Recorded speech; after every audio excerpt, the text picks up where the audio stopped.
কি এরকম সারেছো কিনলে কি আইও তো একটা মানুষ আমারও তো ডর লাগে এরকম চোখ করে রয়েছে কিনলে ডরাইতেছি তো কি হয়েছে? এই তুমি আর আব্বার কি বলছো? কি বলছি এবার যা বলার সেটা বলছি। কি বলছো? আই তো হেটাই শুনতে চাইতাছি নাকি? খবর হলে আই আমার মাইয়ারে বিয়া করবো এটা বলছি, ঠিক আছে নি? না, তোমার তো কোনো কিছুই ঠিক নাই।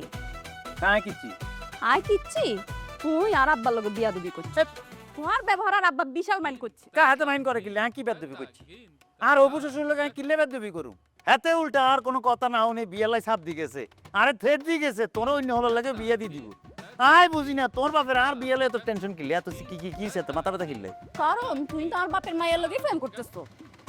আর বিয়ার বয়স পার হয়ে যার গই, কিন্তু তোমার তো বিয়ার কোনো নাম গন্ধ নাই। আরই বলেছে তোমার মতো একজন মাথা মুটালে সম্পর্ক করি। আচ্ছা তুই আর হাসা করে একটা কথা কইছে, মিছা কথা কোনো সময় কইছি নি বেগিনি তো হাসা কই কাও কি কইতাম সত্যি সত্যি আরে বিয়া করবা নাকি এতদিন তুই আর লগে মজা লইছো? আস্তাগফিরুল্লাহ এটা কি ধরনের কথা কইলে তুমি? আই কি কোনোদিন তোর সুযোগ লইছি বা তুই আর সুযোগ দিছিস এই কথা তুমি বলতেছো? আরে হ্যাঁ আই যদি বিয়ে করি তাইলে আমি তোমাকে কথা দিচ্ছি আমি তোমারই করু আর দরকার না হইলে বিয়ে না হইলে করতাম না, তাহলে যদি না করলে করতামই নয়। বিয়া না করলে মানে তোমার কি বিয়ে না করার সম্ভাবনা আছে নাকি? সেটার গ্যারান্টি আই কেন দিব? এটার কিছু আই জানিনি। বিয়ে শাদী জন্ম মৃত্যু বেগুন আল্লাহর হাতে, কার কোন সময় হয় না হয় সেটা তো একমাত্র উপর থেকে সিদ্ধান্ত হয়। আই একদম সলিড মানুষ, এক নম্বর বাসা আলোকে চাপাচাপি করে কোনো লাভ হইতো না মনে হয়। তোমার এই ঘাওড়ামির কারণে তুই একদিন আর হারাইবা।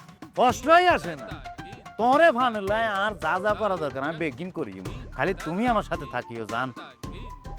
না আই তোমার লগে নাই, আই আর আব্বার লগে আছি। হেতে আর যার লগে বিয়া দিব আই হেতে বিয়া করিম।